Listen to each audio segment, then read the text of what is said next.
We will demonstrate how to do single-sided lamination on your RSH-380SL laminator. For single-sided, we're going to remove our feed table.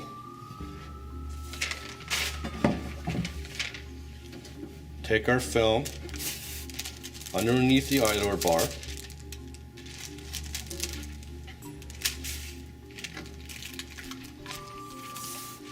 And then over the top roller.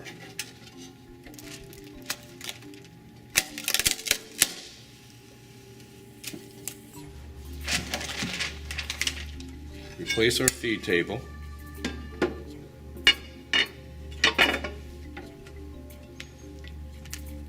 Make sure our film does not go past the nip opening. Take a piece of craft paper or a thin material, run it into the nip of the roller, come to the back side.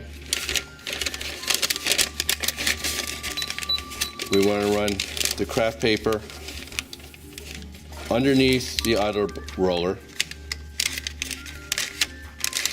over top of the decurler, and then in between the back rollers.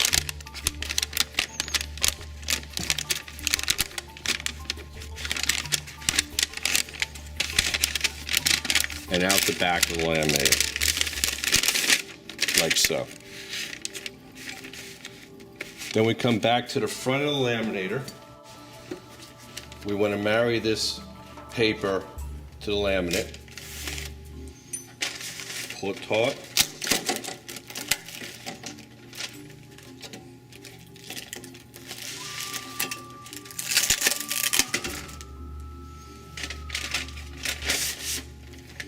And close the nip of the rollers.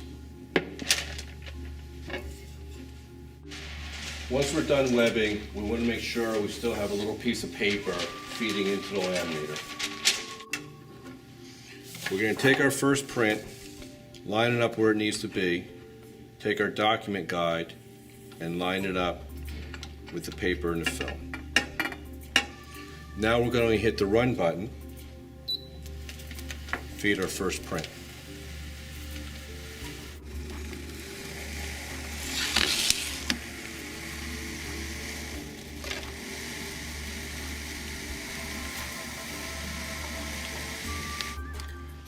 There's your final print using a decurler bar, and you can see how flat this is.